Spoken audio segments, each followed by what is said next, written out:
Hello, this is Walrus Plays Minecraft. And as I said in the title, this is a tutorial on how to build a mob spawner.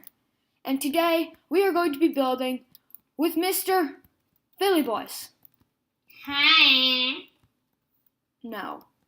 Just no. So, this mob spawner is a quite effective mob spawner. We have been using this for a little bit, and so far, we've just collected all of this from nothing. We just sat there for about 10 minutes and waited. Sat through one night, we got all this. Now, if we look in the little chest we set up here, this is what you will accumulate over a certain amount of time. You can get all of this. However, how will you know how to accumulate it if you do not know how to build it? This is where we come in. Now, me and Mr. Philly Boys are going to be setting up a mob spawner right now.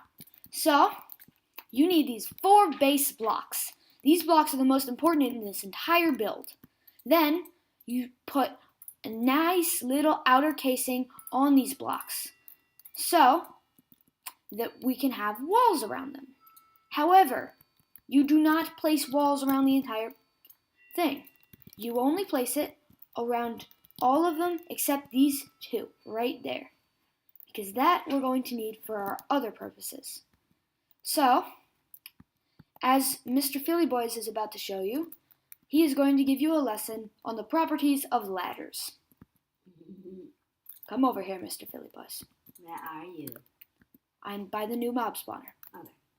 Well, as you all know, stuff like ladders, signs, pressure plates, trapdoors, stuff like that, they act like a full block and can stop water, lava, any kind of liquid, really.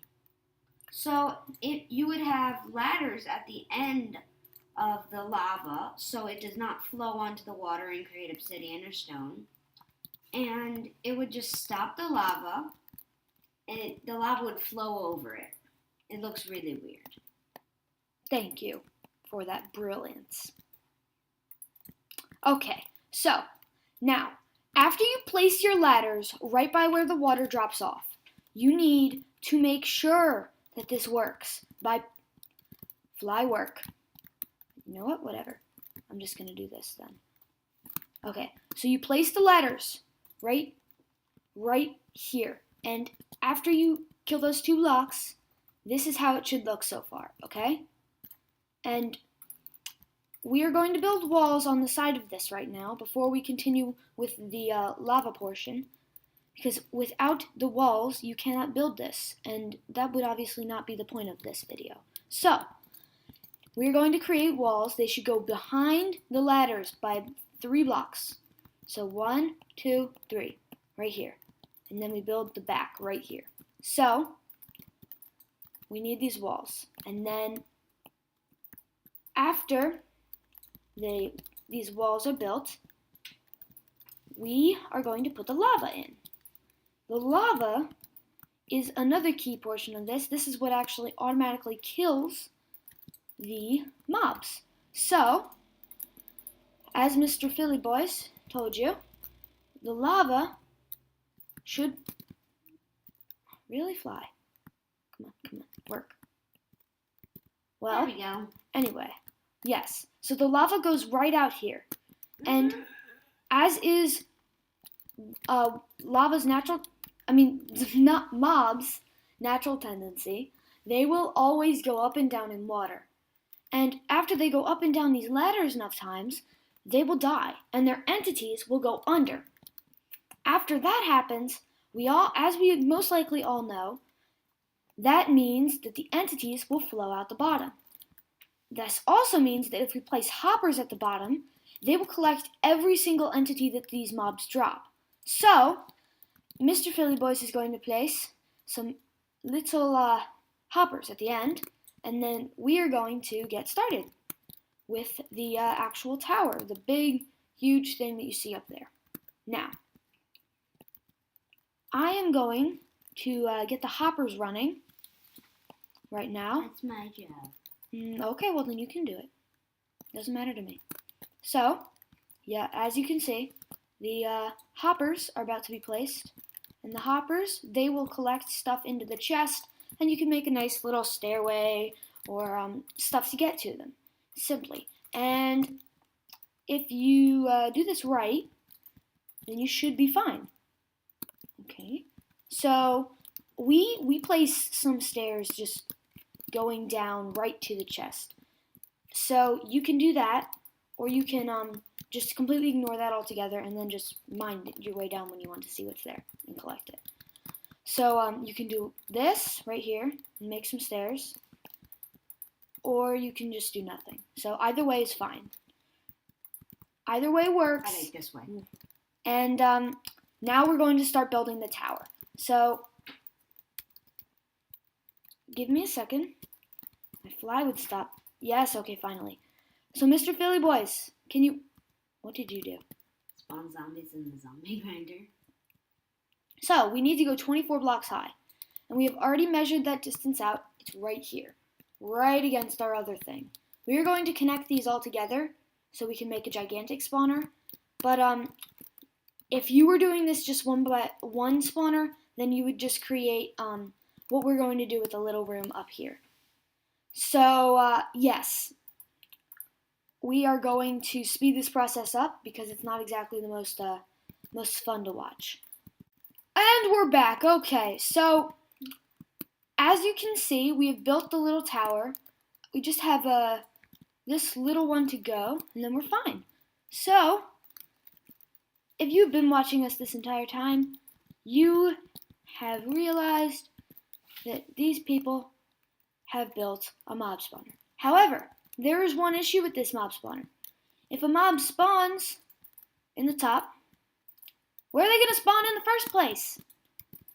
So we still have to create this gigantic platform. Actually, it can be of any size. You can make it, as long as water will not flow in the hole when you use the water to make the mobs go in, then you should be fine. So we will start building our little platform now. So, as Philly Boys has already started, we are going to build a little platform. So, you build out about 9 blocks usually, so about 2 more. Yeah, that's 9. And then you go under and do the same thing, so you'll have a little wall. And if you want it to spawn during all times, like day and night, you can put a little cover on it. But we just want it to spawn during nighttime, so we're just not going to put a cover on it. So now we're going to just do this really quickly, and then we're going to show you how the entire thing works and everything.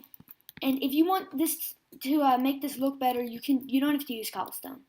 Just mobs seem to spawn more frequently on cobblestone. That is why we use it. You can use like polished stone or melted furnace. What's cooked stone? I'm just gonna call it cooked cobblestone. Okay, so Like this. So if we go here, we just move this back, and then we should be fine. Right here. Yep, this is good. So now, whenever a mob spawns, they will. So you add a little platform back here, right? Okay, so they can spawn. And then, once they spawn, and once enough of them spawn in, they have to go through the water. And after they go through the water, then, then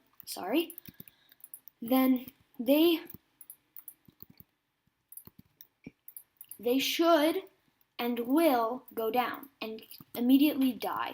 So you should be fine and will be fine with this grinder regardless. And if we can get this to stop flowing because Mr. Philly Boys placed water in the wrong spot. And yeah, so you're not supposed to place water so it can flow into the hole. Like it's not flowing he into did. the hole. There's ladders. Okay, you can do that also. You can also do that, which is another way to do this. Just make sure that all mobs fall down. And then I'm just going to spawn a mob in to show you how. this works. So, Mr. Zombie, you're going to be our little test subject today. So, the zombie will flow, he'll flow down, he'll go over here, and then he'll drop. After he drops, he will go down, I see him. and then he will burn, and he will die, and the entities will go to our hoppers. And ta-da, you have made a mob spawner. Congratulations. This is Walrus Plays Minecraft with Philly Boys signing off. Goodbye.